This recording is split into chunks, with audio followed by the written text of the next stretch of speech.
Feels like just yesterday we were wrapping up the 2025 MotoGP season, testing the first things on the Tuesday after the Valencia finale, and suddenly here we are in the launch season for 2026 and the first bikes, if you want to call them that way, new liveries, if you want to call them that way, if you want to use the word new, which I'm, a little bit hesitant on, breaking cover here. So we're in the thick of it already. We're back, baby, and not a moment too soon.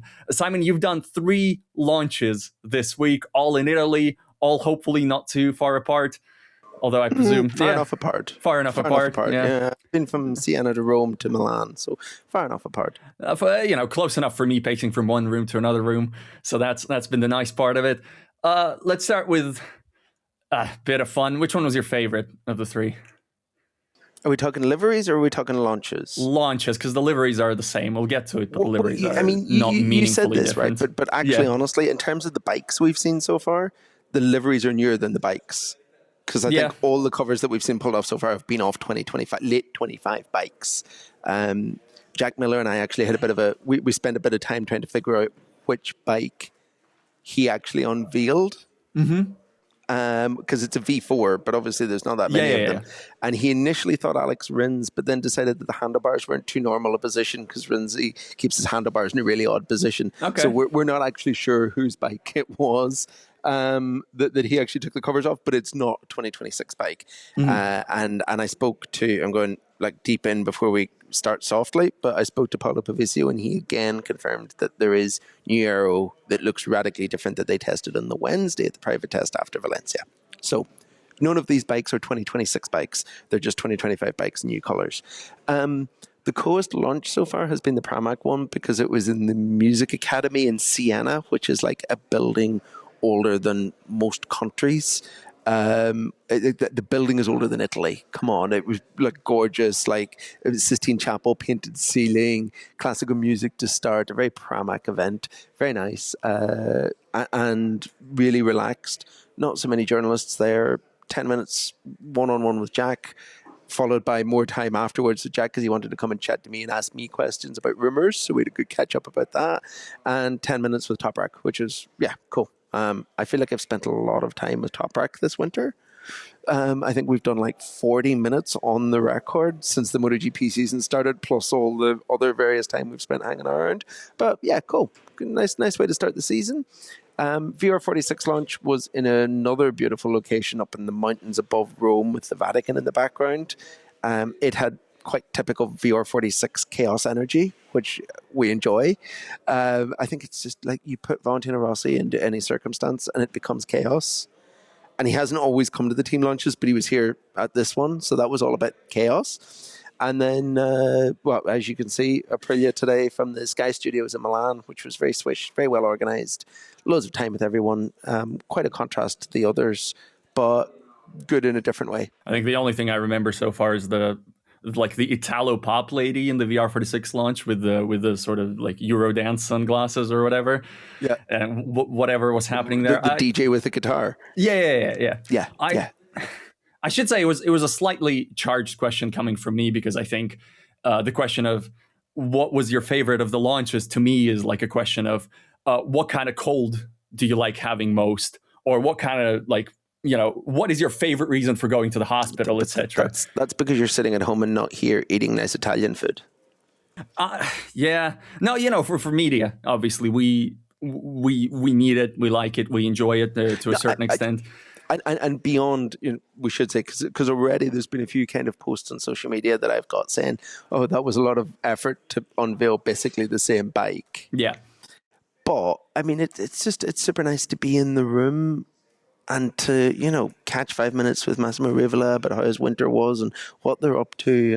And just all of that like relationship building stuff is super nice. You spend more time talking to people at launches than you do in any race weekend because people are more relaxed. So it's a nice opportunity to kind of, see people in a different environment and catch up and ease into the start of the season. In terms of the part broadcast, the fans, Aprilia was like, it had an unfair advantage and continues to have an unfair advantage, which it will not feel that way. We know they don't feel that way, of not having a title sponsor. Because when you do a title sponsor launch, you need to bring out a person related to that title sponsor to talk for 15 minutes about synergy and brand values, etc., shared brand values, the shared values, all those values that, we all share them, the values, the values, right? The values. Yeah, I've heard about the values and the synergy with the values. The synergy with the values, the cooperation within the synergy with the values. I mean, I joke, but there is something fundamentally wrong with this. I want to we don't have to get any more into this. Just I want my position on record is that we're wearing the colors of corporations on our bodies to make the sport happen. I know. It is what it is. I'm okay with the colors. I think all the other corporate entertainment side that goes with it. It's not often that I hold MotoGP to a higher, that I believe MotoGP is in a higher moral standard than other sports. But our sponsors are all relatively unoffensive. And at least we're talking about the synergy with an insurance company and not sports washing a horrible regime. Anyway, let's go to, since I've brought up Aprilia and the title sponsor thing, let's go into that for a bit. There's one part that caught my ear in Massimo Rivola's post-launch media scrum, where he mentioned that they were surprised and very disappointed that there is still no title sponsor for the Aprilia MotoGP team. And it does stick out a little bit, doesn't it? The lack of a title partner that goes before Aprilia, blah, blah, blah, It does and it doesn't. Because Aprilia are probably spending less than Honda, Ducati, Yamaha in terms of what they're paying to run the project. They're not selling themselves short by taking a sponsor at any costs to have a sponsor. There are factory teams in MotoGP who are earning, I would imagine, what would surprise some people, how low the amount that they're getting for their title sponsorship is. I'd imagine that Honda in a post-Repsol world is not earning a huge amount from Castrol, for example. And it means that the bike is in their colours and they don't have to do the whole bring the sponsor on stage to talk about synergy bullshit. It means that it's more, so I think Aprilia could have a title sponsor in the bike if Massimo Rivola was willing to sell himself for less than he feels that he's worth. And I feel like a little bit of the reason why there's no title sponsorship here is because they don't want to sell themselves short. Because they don't want to devalue the title sponsorship of a MotoGP team. If you sign someone on a 3-year deal for half of what you think it should be worth, it's very hard in year 4 to suddenly ask for double that from anyone. And I think, especially right now with the Liberty transformation coming, it's maybe a little bit of trying to do that, trying to keep the value of the title sponsorship high while you don't need it necessarily. It's been a situation for a while that I think they've got away with. It might change next year, both because we will start to see some of the Liberty effect and some new sponsors, but also because they're going to have to probably spend more money next year to keep their riders. I think that the rider market next year is going to cost people more money. So maybe that will be the instigator for change, or that will be the thing that kind of makes Aprilia and others have to, bite their pride and take a sponsor that's maybe worth less than they think.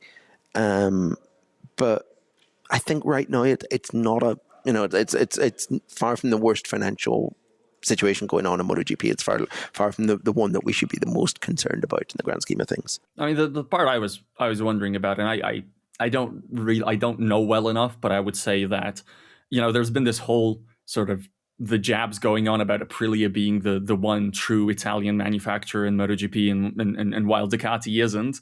And, as a race team, when I step back and look at it, I'm like, I kind of feel that, but that also might be detrimental in terms of your reach, in terms of like how much reach you're able to have. I mean, Ducati doesn't feel as regional, for better or for worse. It isn't necessarily a value judgment. It's just, it makes more sense to me that Ducati has an easier time attracting a global sponsor, even without Marc Marquez being there, which is a big part. That's kind of the nature of it, isn't it? To an extent that because they are who they are, and because people who don't know motorbikes kind of know who Ducati are, it becomes a lot easier. And there's an argument, they're probably in that sense, they're probably the MotoGP equivalent of Ferrari, in that people who don't necessarily know an F1 team know who Ferrari is, and it's probably no coincidence that they've got the same title sponsor.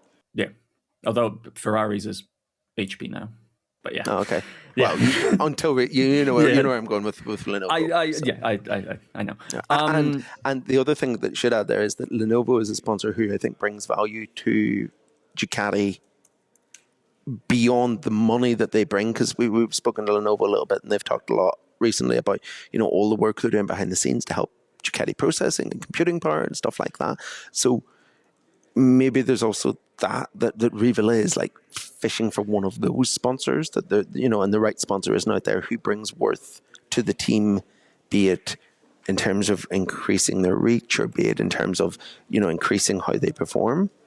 Without is it better to have no sponsor and be flexible with doing deals for things like that, or be tied to a sponsor that will pay half of what everyone else does, but you're using the no-name brand electronics and your computers crash every weekend? Yeah, no, that's fair. Let's go over what came out of the launch. Obviously, the bikes that they showed on stage, they are a little bit new in the sense that they are, I think, the camo bikes that ran in Valencia in the postseason test. From looking at the front aero and at the rear aero particularly, you can tell that's what they were trying. So the fact that that's how they're showing it probably is meaningful in some way, but we have to wait until what hits the track. I think it's only meaningful in that it's already been replaced.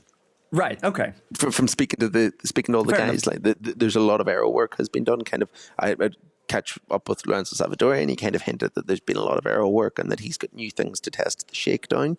Mm-hmm. That will then arrived on track with the so I think there is more than what we've seen already in that regards, and I think that's probably why they're quite comfortable showing us what they have got at the minute. I mean, it's out there in the open. It was there in Valencia. Whoever needed to study it from Valencia has done that already. I mean, the camo does serve a function. Yes, of course. The camo does serve a function, and do you remember the iPad 3D scanning? Yes. Mini scandal from earlier last year, like that doesn't happen. The camo kind of interferes with things like that. So there is a purpose to it in some ways. The livery, as we've mentioned before, by and large the same, very, very small changes. I should say, just you mentioned people being upset about it online. I get it. It's kind of like those, like the Avengers Doomsday teasers they're coming out with right now. Like, oh, here's 5 seconds of Chris Evans as Captain America. I know he's coming back. I don't know what purpose this serves to. It's like, I know what this bike is going to look like. You haven't changed anything. If you're going to show me something after 30 minutes of talk, better be quite different. But, to play devil's advocate, every one of those comments increases the reach of the new bike. I'm not. That's a very cynical way of looking at it. In any case, because we're never cynical in this podcast. Never ever. Lorenzo Salvadori, test rider, mentioned he's not yet working on the 850cc, or at least we know that the bike hasn't hit the track, whereas it has for KTM and for Honda. It is kind of, you have to wonder about Aprilia's situation here in terms of having the one test rider and whether that is in fact a hindrance, because we know, for example, that Honda is splitting like the two high standard test riders that it has, Aleix Espargaro and Takaki Nakagami. We know that Nakagami is taking the early work on the 850 and completely focusing on that the initial months of the year, whereas Aleix is still doing leftover 2026 work before joining him. KTM also has two testers, although I don't know how the split works there. It's increasingly sort of the norm. And even, Ducati has the one, but no longer has the one because Nicola Bulligo will be doing some 850 work in addition to his World Superbike commitments.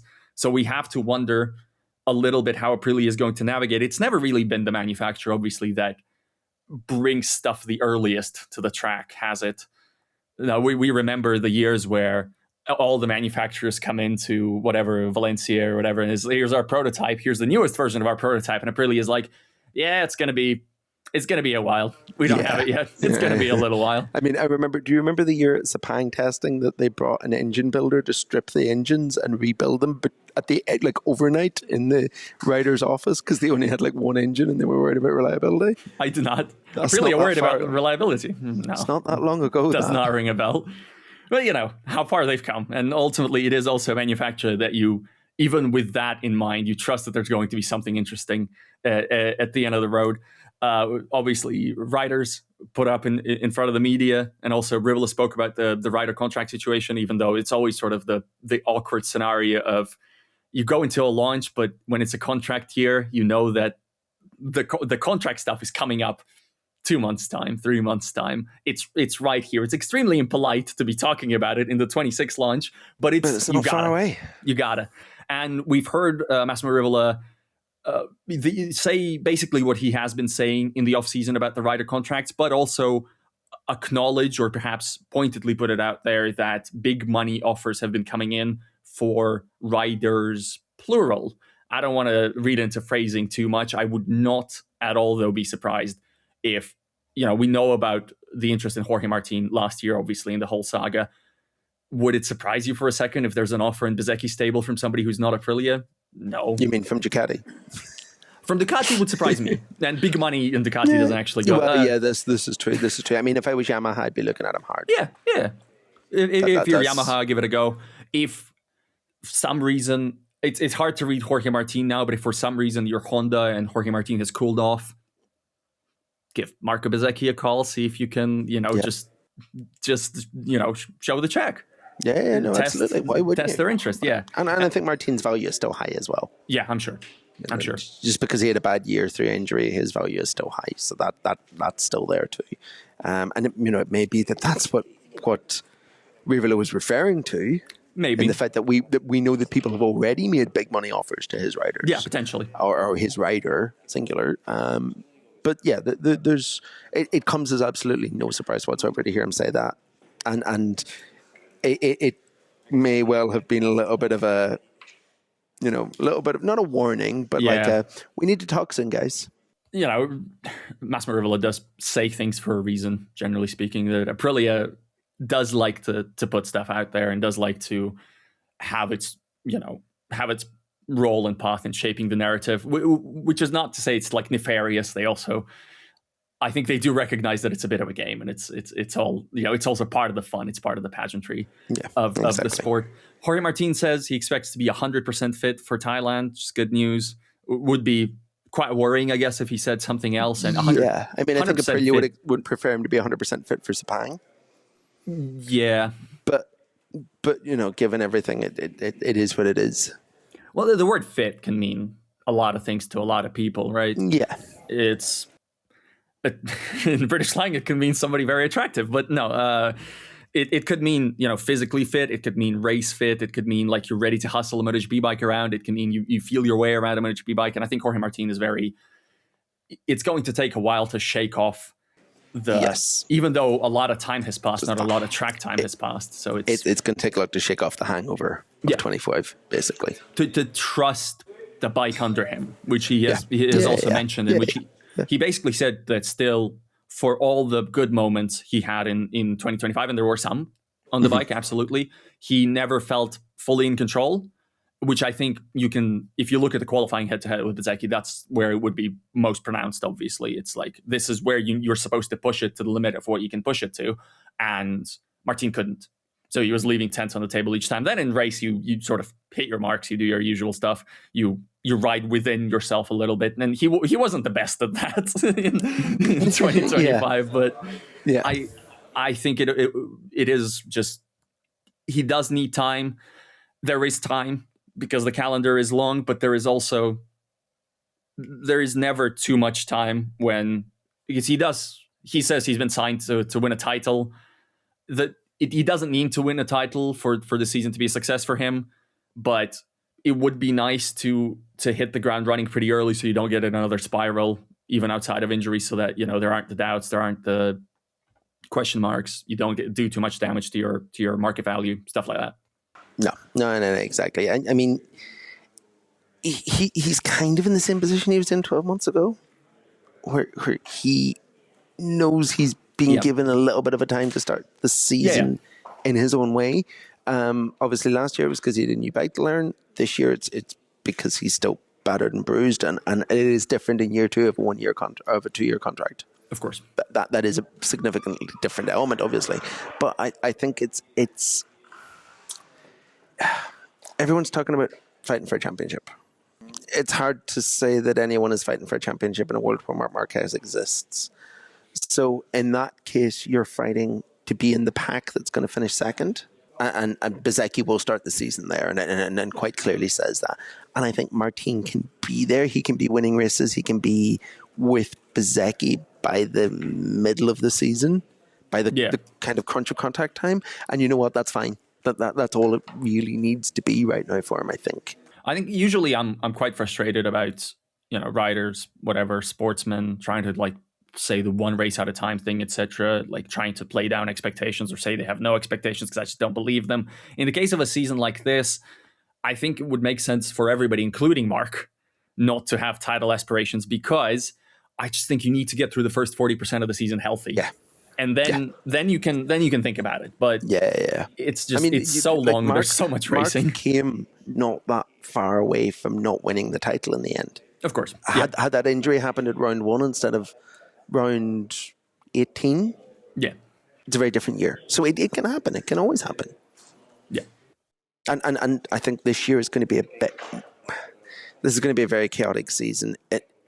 People are going to have to, people should be, I'm going to rephrase that because they're motorbike racers, people should be thinking more cautiously, because something bad happening early in the season could end your career at this point because of how crazy the contract situation is going to be. I don't for a second think that most of them are going to feel that way or think that way, because they're motorbike racers and they generally don't. But that is something that the smarter guys will be aware of. Like, you can't get hurt in the first 6 races. This is not the time to get hurt for your career outlook, for your career earnings, for your bank account. This is not the time.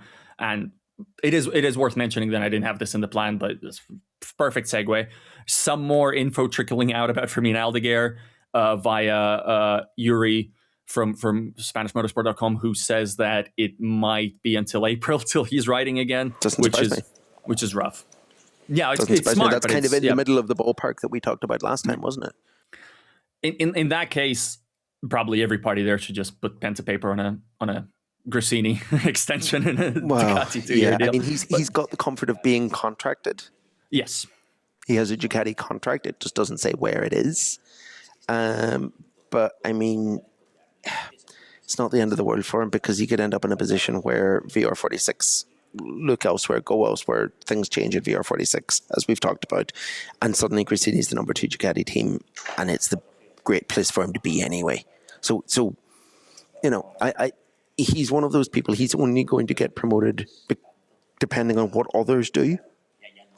Because if Ducati, it would have taken I think it would take a fairly substantial start to the season for him to wrestle a factory bike away from Pecco Bagnaia, should Pecco fix some of the problems he had at the end of last year. If you look at the first 6 races that Pecco had in 2025, if he could kind of replicate that again in 26, you wouldn't replace him with Fermin. For sure. He was winning races. So I think it probably doesn't change things too much for him. He's quite lucky in the position he's in, that he's probably the one guy that could afford to do it. Back to launches again. Let's talk Pramac, Yamaha. I'm not sure what order I'm going with, because that was the first one. Aprilia is the most recent one. You've gone from last to first, and yeah. Look, it's like some of those weird cinematic orders that people use to watch movies sometimes. Plot order, release order, or just whatever order you want. Anyway, the Star Wars sequel, the Star Wars sagas of exactly, exactly. Same livery, like very, very, very similar, which. Is a trend today. The thing to take note of, and I've really slept on this whole storyline, but it's becoming very, very noticeable now. Everybody's going Alpine stars, aren't they, in terms of their race suits? Yeah, the Dainese camp in MotoGP is thinning out. Apparently, there's been some off-track stuff going on. There's been some fairly substantial financial problems to the tune of like 300 million euros of debt. In kind of new ownership, private equity buying in. I think it's one of those. It's like the KTM thing where the company is actually fiscally solid. It's just not, as coming out of COVID, like a lot of people did, they kind of overspent and whatever. So they've lost a lot of athletes. I think we saw. So I think we've seen it basically every team launch so far. Like, someone's changed away from Dainese. Not today, Aprilia, because Bez is sticking with them. But there's been big shifts. They're obviously cutting athletes. I knew it was coming. I'd heard some rumors. Not surprised to see it in practice. Actually, I spotted Toprak in an Alpine Stars suit And at the private Yamaha test that I sneaked into to interview Paolo Pavizio back at the end of the year, so I knew that one was coming for certain. So they've got less athletes, and A-Stars have kind of made up the shortfall, which is good if you're a MotoGP rider, because they're probably the only two that pays kind of decent money if you're not, a headliner. Working in motorsport for the past decade, and this is not Dainese specific, but it also just kind of feels like whenever there's anything that's in any way performance or on-track related, all the major series are sort of gravitating towards having not so much competition between different brands, or just the one brand that covers most of the grid. Yeah, it's like, it feels like it's been that way in many different places. And also, Moto2 became Calyx land for a bit there with the bikes, etc. Obviously, tire wars are basically a thing of the past, generally speaking. Do you know one of my favorite F1 anecdotes is that most of the F1 grid, I think, wear Bell helmets. I mean, but obviously there's no market for helmet sales in car racing the way that there is in motorcycle racing. So the reason that they do it is because Bell have very good minifigure program, and they're making their money back selling replica mini helmets, whereas we don't have to do that here because you can still sell helmets to consumer. Good. a random fact, but replica MotoGP helmets are a thing. No one is rushing out to buy a replica Lando Norris helmet for their drive to work. Fair enough. I had like a deer in headlights face because I'm like, helmets. Ooh, that's, as far as topics I don't know anything about. In terms of ways for riders to make money, it's a big deal. I understand. Moto2 team again, part of the Pramac launch. That bike looks quite nice, doesn't it? Will be campaigned that bike looked quite nice last year, and it's changed a little, just to the point where it's refined, lovely. Yeah. Will be campaigned by Isan Guevara again and Alberto Ferrandez. I wonder if the Guevara path will sooner or later end up in MotoGP, but I think that's. I mean, it depends on where. We've talked about this before, but there's a couple of linchpins: Fabio Quartararo, Marc Marquez, and Pecco Bagnaia. I think that it depends on what Fabio Quartararo does. If he looks elsewhere, then suddenly there's a route. The Yamaha dream is to, if he goes, is to replace him with Toprak. I think that seems to be, but obviously that depends on what Toprak does. And then there's a place at Pramac for, because it's weird, right? We're at this point where everyone has done everything they can for the longest time to keep different nationalities coming through the MotoGP. And it's punished fast Spanish kids. Yes. And it kind of feels like we're getting to the point where people are now going to have to say, you know what, all right then. Because there's this like backlog of really quick kids like Guevara, like Holgado, like Alonso, who are all coming through, who are all Spanish speaking. Yes. Who are all Spanish.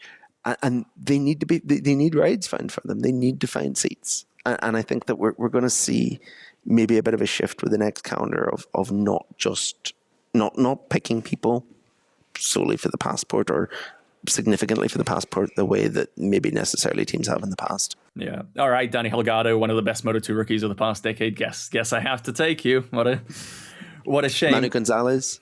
Yeah. There's loads of these.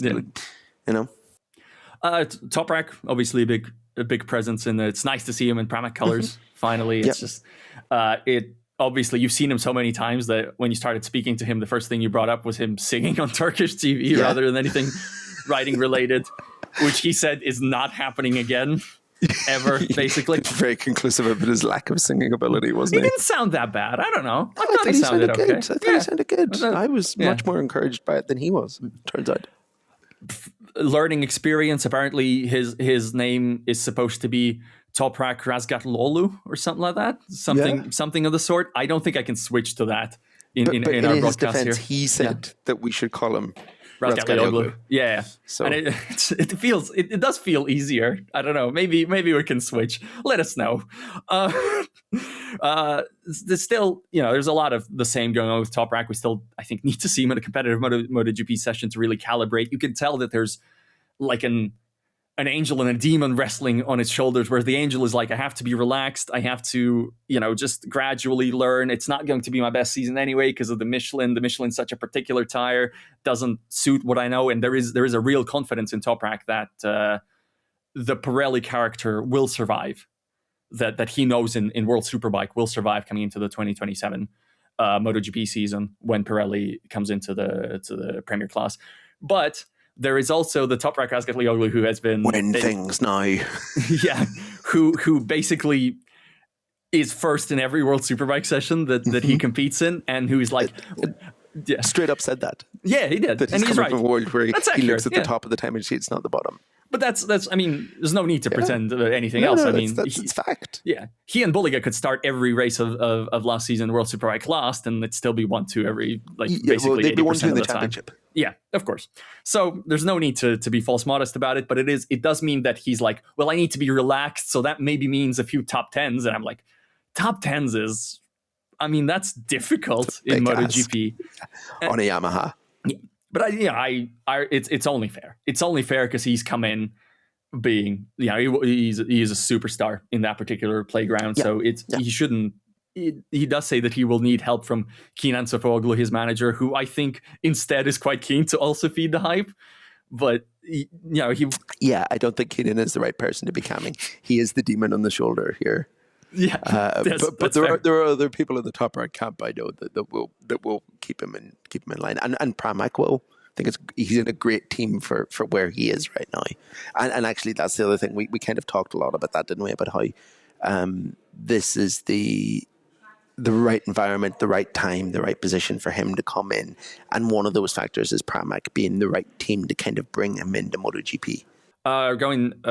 Phil Marin, obviously his crew chief, is also joining MotoGP, but he is going to KTM. Will be a fun one to talk about. Probably like the biggest KTM signing in a long while. But that means that Toprak is getting Alberto Girola. Biggest KTM signing since Fabiano Sterlicini.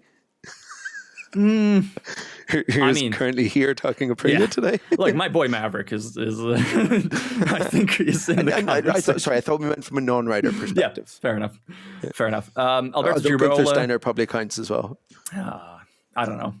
I guess a signing. I don't like the word signing there. He signed something. Yeah. Alberto Girola, who's you will associate with Enea Bastianini as the crew chief, is obviously now. Dovey. Okay. I'm wrong. Dovey. You're right. I don't know. It's when you've watched 44 races and you know how it is. No. He worked with an air, but him and Dovey fought for absolutely, titles. 100%. That's 100%. yeah.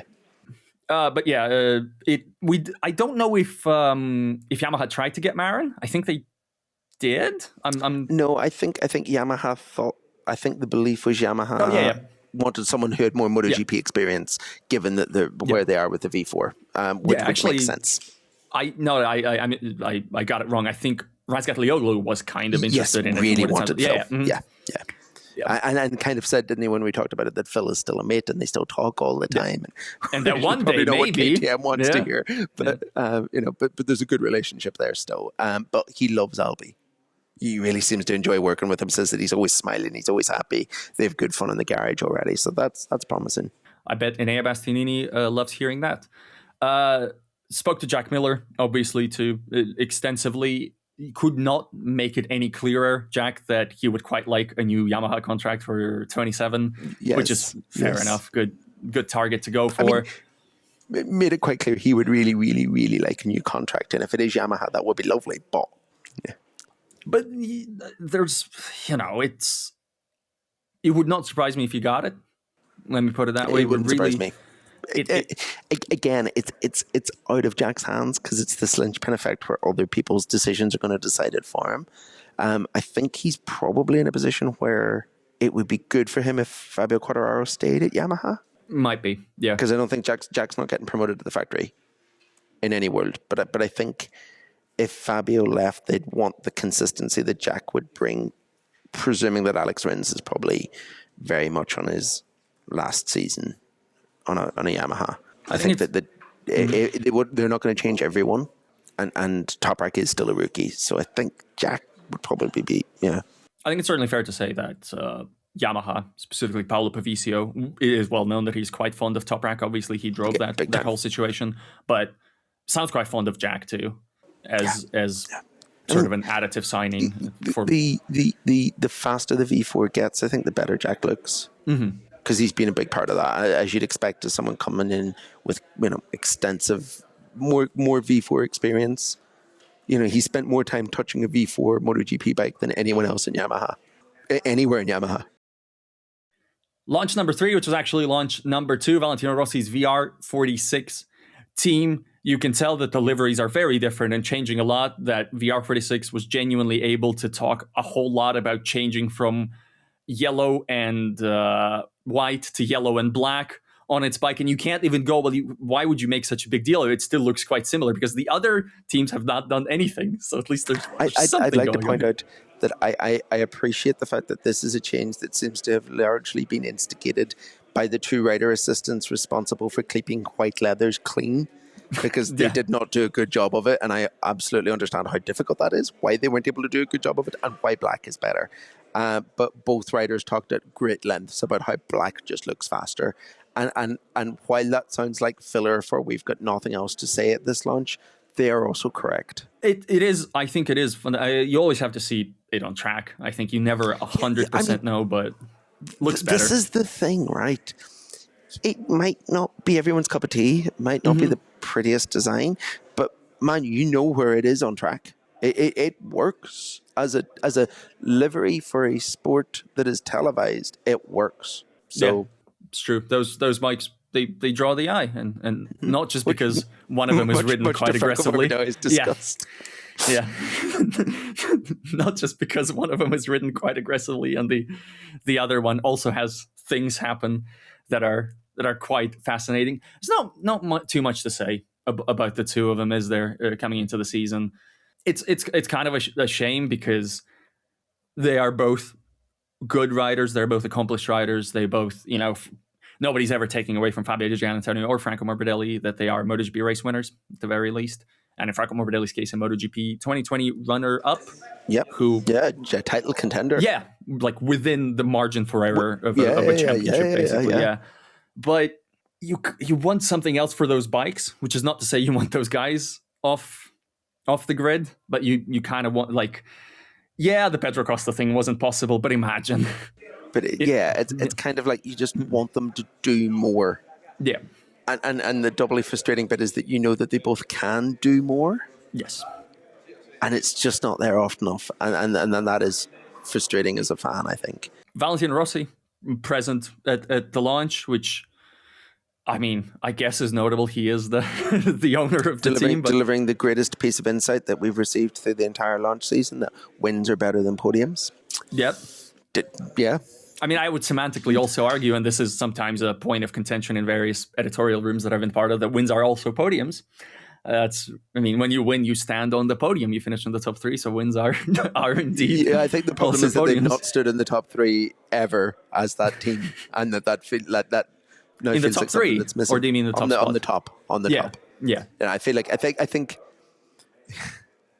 we've talked, haven't we, about that team potentially being one that's for sale or could be for the right price. That would probably be a little bit easier if Valentino Rossi could call himself a MotoGP race winner as a team boss. Well, no, he can with Marco Bezzecchi in 23. Oh yeah, he has done it, hasn't he? Yeah, 2024. They have done it. They have done it. I apologise. Just not with the current lineup of Di Giannantonio and Morbidelli. But you think a couple of wins at the start of the season would probably make it a little bit easier to say, all right, we've accomplished, especially with Frankie. Yes. As the original academy protege, Yeah, it would be interesting to see.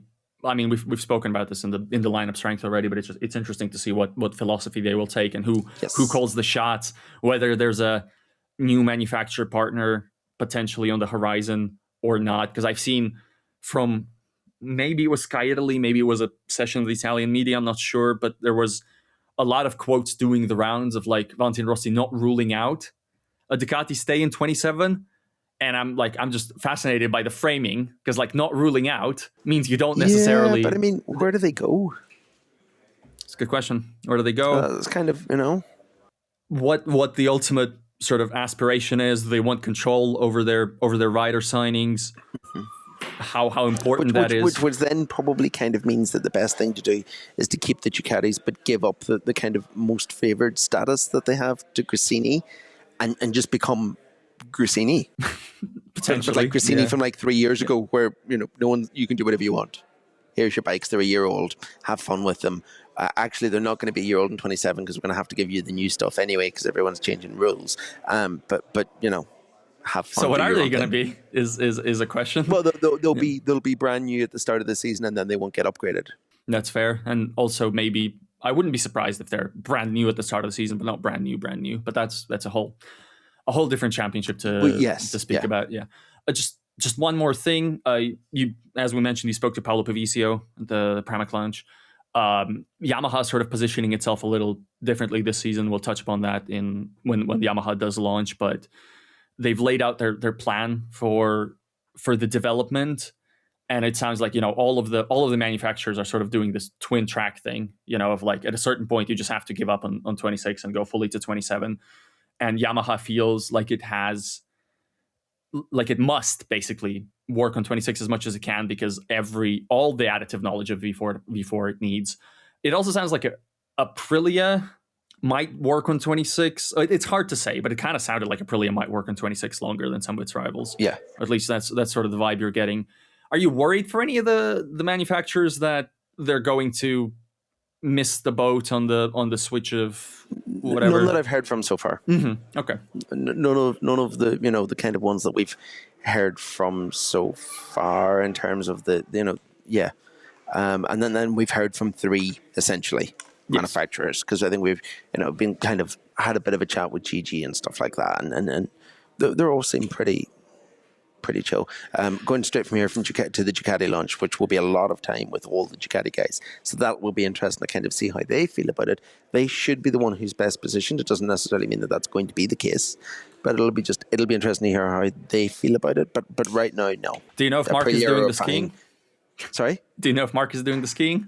I mean, I hope not. Okay. Because last year was like a bit. I don't really ski, but I'm going to race Pecco because there's absolutely nothing at stake except the ability to say I beat him. And Pecco can ski quite well, and you're just watching like, oh, cool. Yeah.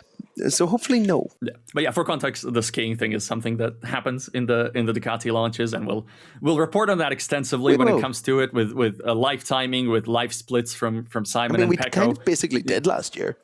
Skier rankings at the end of the. Yep. Yeah. We won last year by a journalist. The overall race. Well, there's a whole thing going on there. It was won by a journalist, and then there was something going on where it maybe wasn't won by a journalist, right? Because I've heard it was won by a journalist. He was absolutely the fastest. Okay, but fair enough. Yeah, but there may have been others trying to claim otherwise. But All right, well, name the name. I mean, let's go for it.